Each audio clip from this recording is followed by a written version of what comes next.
नमस्कार, मैं हूं राज माहौर। गुजरे जमाने के मशहूर अभिनेता राजकुमार का असली नाम कुलभूषण पंडित था। वे पुलिस सब इंस्पेक्टर की नौकरी छोड़ फिल्म इंडस्ट्री में आए थे। राजकुमार मुंबई के जिस थाने में कार्य करते थे, वहां अक्सर फिल्म उद्योग से जुड़े लोगों का आना जाना लगा रहता था। एक बार पुलिस स्टेशन में डायरेक्टर बलदेव दुबे कुछ काम से आए। वे राजकुमार के बातचीत करने के अंदाज से काफी प्रभावित हुए और उन्होंने उन्हें अपनी फिल्म शाही बाजार में बतौर एक्टर काम करने का ऑफर दे दिया। राजकुमार अपने एक साथी की बात सुनकर पहले ही एक्टर बनने का मन बना चुके थे, इसलिए उन्होंने तुरंत ही अपनी सब इंस्पेक्टर की नौकरी से इस्तीफा दे दिया और फिल्म का ऑफर मंजूर कर लिया। 8 अक्टूबर 1926 को उनका जन्म बलूचिस्तान, जो पाकिस्तान में है, के लोरलाई के कश्मीरी पंडित परिवार में हुआ था। 26 साल की उम्र में उनकी पहली फिल्म रंगीली रिलीज हुई और इसके बाद मदर इंडिया, हमराज और हीर रांझा जैसी करीब 70 फिल्मों में उन्होंने अभिनय किया। राजकुमार की गिनती अपने समय के सुपरस्टार्स में की जाती है। उनकी एक्टिंग स्टाइल और डायलॉग डिलीवरी जितनी बेहतरीन होती थी, उतने ही इंटरेस्टिंग उनके लाइफ के किस्से भी हैं। वे स्क्रीन पर ही नहीं, रियल लाइफ में भी बेबाकी के लिए जाने जाते थे।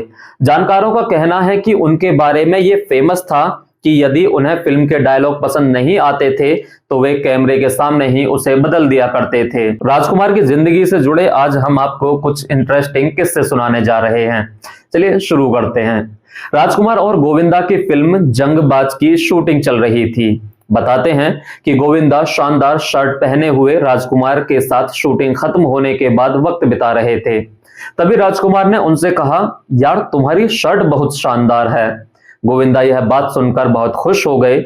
उन्होंने तब राजकुमार से कहा, सर आपको यह शर्ट पसंद आ रही है तो आप रख लीजिए। राजकुमार ने उनसे शर्ट ले ली। गोविंदा खुश हुए कि राजकुमार उनकी शर्ट पहनेंगे और उनकी पसंद की तारीफ करेंगे, लेकिन ऐसा कुछ नहीं हुआ। 2 दिन बाद सेट पर उन्होंने देखा कि राजकुमार ने उस शर्ट का एक रुमाल बनाकर अपनी जेब में रखा हुआ है। राजकुमार के खास दोस्त और उन्हें मरते दम तक जंगबाज और तिरंगा में डायरेक्ट कर चुके मेहुल कुमार ने एक इंटरव्यू में कहा था, राजकुमार साहब के बारे में लोगों ने जितनी बातें आज तक बताई हैं, मेरे अनुसार वे सब कहानियां ही हैं। ये बातें गढ़ने वाले उन्हें गहराई से पहचानते ही नहीं थे। मेरे साथ उन्होंने 3 फिल्में की, लेकिन तिरंगा में उनका जो जलवा दिखा उसकी बात ही अलग है।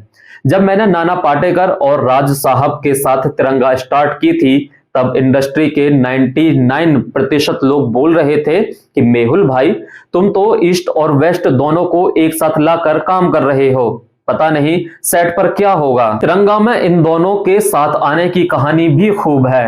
राज साहब के रौबीले और अनुशासित व्यक्ति की वजह से कई एक्टर दूर से ही हाथ जोड़ते थे। इंस्पेक्टर शिवाजी राव वागले के रोल के लिए जिसको कहानी सुनाता था, वही मना कर देता था। सबसे पहले नसरुद्दीन शाह के पास गया।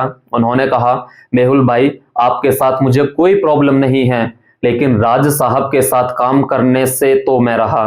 फिर रजनीकांत से बात की गई। उन्होंने कहानी सुनने के बाद कहा, आपने किरदार तो मेरा ही असली नाम शिवाजी राव दिया है, लेकिन मेहुल जी मुझे एक प्रॉब्लम है, राज साहब के साथ कैसे काम कर पाऊंगा। कुछ सेट पर टेंशन हो गई, तब मैं क्या करूंगा, मुझे माफ कर दीजिए। नाना को फोन किया, तब उन्होंने यह कहते हुए मना कर दिया कि मैं कमर्शियल फिल्में नहीं करता। मैंने उन्हें जैसे तैसे राजी किया और राज साहब को फोन करके बताया कि वागले फाइनल हो गया है। उन्होंने पूछा कौन कर रहा है। मैंने कहा नाना पाटेकर।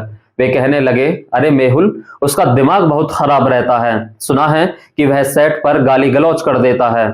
मैंने कहा, राज साहब मैंने सारी चीजें क्लियर कर ली हैं, बस वह बोल रहे हैं कि राज साहब सेट पर इंटरफेयर करेंगे, तब मैं सेट छोड़कर चला जाऊंगा।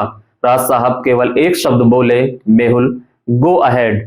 इसके बाद 6 महीने में यह फिल्म कंप्लीट होकर रिलीज हुई और सुपरहिट हो गई। उनका एक किस्सा और बताता हूं। वह अपने नाम की स्पेलिंग में आर के बाद डबल ए लिखते थे। एक फिल्म रिलीज पर थी और उसके बैनर में राज साहब के नाम में डबल ए लगाना भूल गए।